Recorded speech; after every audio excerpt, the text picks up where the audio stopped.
Stop overpacking forever. What if I told you that this simple trick will help you take all the guesswork out of packing for long-term travel and digital nomading? So you already know you should be traveling light, but you're having a hard time figuring out what you actually need to pack. Maybe it's been like a year since you've had a long trip. Maybe this is the first time you're going abroad. Maybe you got a job in another country and you're gonna go do the expat thing and you're just trying to figure out what you're gonna do, or you're fully going over to being a digital nomad, traveling around full time. In either case, if you're making a big transition into like a normal life back in your in one place, and you're sort of upgrading the level of travel you're having, it's really important to make sure that whatever you bring is actually really the essential items. So based on how long you're going to be out, you're going to want to go ahead and select your luggage based on the big component is going to be just how long the trip is. If you're looking at anything between under 10 days, honestly, you should be able to get everything in a carry-on bag. If you're doing something over 10 days to long term, you're probably going to be doing a carry-on and some kind of check-in item. What I would say is the best way to assess what you're actually going to need is pretty much thinking in terms of multifunctionality of all your different items. The thing I like to use is called basically the weekly 90 rule. So pretty much anything that is 90% of your luggage should be packed with things you use at least once a week. If you're going to be out there, if you're going to be traveling for several months, you may want to modify it somewhat to be things that you use at least, once a month. But the duration of the travel is basically going to heavily dictate what you actually need, how long you need to run basically a test case for. So the way you do this is depending on your total length of stay, you take your luggage and you just set it out. You put it somewhere in your room. You leave it open, and then as you're going through your regular routine, back home, start kind of pre-packing / assessing what stuff you actually have. So as you're going through this little assessment period, basically take the luggage that's already open, and once you're going through all your items that you use throughout the week and throughout the month, rather than putting it in in your drawers or in your desk or whatever it is, start packing it. It's after you wash it, of course, you start packing it in the luggage, and over the course of a week, pretty quickly, you're going to get a pretty good idea of what kind of stuff you actually need. And you also need to be able to break this down by category. Your main categories are really going to be your clothing, your electronics, your toiletries. It's really easy to go overboard with a lot of these items. So your clothing, you pretty much, because you're going to be traveling and you're going to have limited amounts of space, honestly, the bulkiest things you're going to have are going to be your clothing, just because, obviously it's big and fluffy.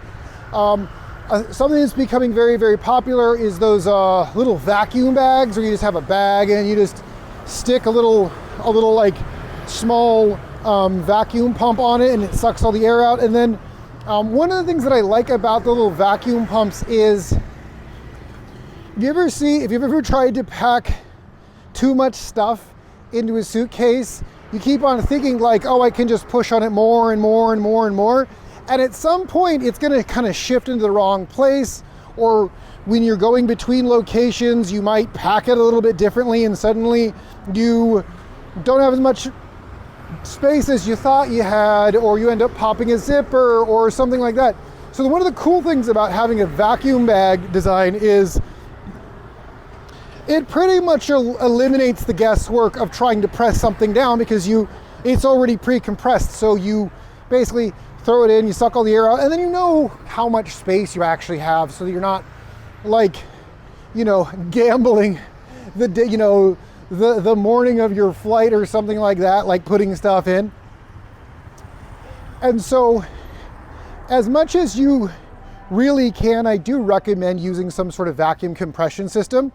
The other one is electronics. So it's really easy when you're back home to, you know, go nuts with the electronics and have, you know, all kinds of extra cables and backup cables and different lengths of cables and different sort of charging adapters and different stuff like that.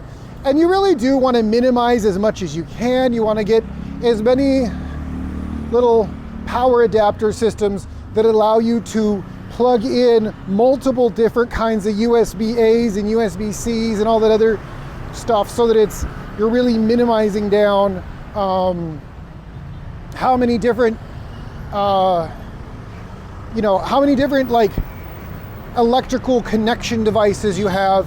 You probably don't need to have anything that only connects a single, like one single device that you plug into the wall. So as far as electronics go, you really do want to minimize how many things, and then, you know, a lot of things are consolidating down to where they basically are some kind of C plug kind of adapter anyway. And then what you do end up having left, get some rubber bands, just tie them up, and then basically do the same thing you did with the clothing, where you're consolidating everything down and you're using basically the same cords, and you're not bringing too much extra stuff, and you're basically figuring out exactly where that stuff's going to end up going in your luggage. And then finally is toiletries. So it's really easy to want to bring just so many different toiletries and, you know, giant toothpaste and all this other stuff.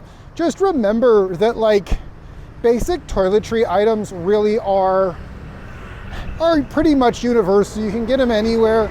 If you have some sort of something super special where you have like some sort of sensitive skin, you know, item, or, you know, you have other products where you're trying to minimize the amount of like additional chemicals. Okay, make a little bit of space for that. You know, you're going to have to fit that in. What you need to remember is your goal is to get all of your weekly use main items down to about 80% of your luggage, and then have about 10 or 20% for sort of little extra items that you think maybe you would use at some point. You know, if you got like some kind of hobby that you probably aren't going to be doing that often. But the last thing you really want to be doing is something where you're overpacking and you have multiple bags that you're taking everywhere for hobbies that you're probably not going to do once, but, you know, every 6 months, or, you know, somewhere during that time period you're bringing multiple suits, or you're like, oh, I'm going to go to a wedding or something like that. And so you're traveling for 6 months and you're dragging a tuxedo everywhere. And so another thing you want to be thinking about is, depending on the climate of the places you're going to be, I mean, you know, typically most people that are doing any kind of like digital nomading or long-term travel are probably not going to be going to super cold climates. But if you happen to be doing that, you know, that is going to take up, like, jackets take up a ton of space. So you're probably going to need to somewhat streamline your cold weather, your cold weather clothing. I mean, bringing it down to like one jacket and one hoodie, like something like for when it's brisk and something for when it's like really cold, you know, and a couple pairs of long pants. But you don't need to bring like 6 jackets or something else like that for, you know, different outfits and different stuff like that. The more of that extra bulky stuff you're going to have, the more you're basically going to just be shortening your overall. The more you need to have different kinds of jackets, the more you're just shortening your overall trip. And that's really the way you need to think about it. And just remember that, like, while you're gone, like while you're out and you're traveling, like, there are laundry services all around the world. So you don't need to bring, just because you're traveling for 14 days doesn't mean you need 14 days worth of clothing or a month's worth of clothing. Like, bring whatever the time period is that you're going to be traveling, and then, like, factor in that, like, during that time you're going to do laundry at least once. or twice, or whatever your rotation ends up being. And so, just to wrap it up, main thing about it is just basically to get a real, so that you're not having to just theorize what you actually think you're gonna need. Just figure out what you're actually gonna need by going through your weekly routine per normal, and then putting those items in an actual piece of luggage, so that you're seeing exactly what you need, and two, you're seeing how much space you're using up in your luggage. And also, because you're still technically home at this time, you're going to be able to assess whether your luggage setup is actually up to the task, or whether you need to upgrade and do anything else. My name's Vince. I've been living abroad for 13 years. I've been to over 40 countries. I like to share my knowledge and my wisdom on this, on long-term travel and digital nomading. If that is, something you're into and you like, the best possible thing you can do, one call to action, hit the subscribe button. Otherwise, hopefully I see you again pretty soon. Peace.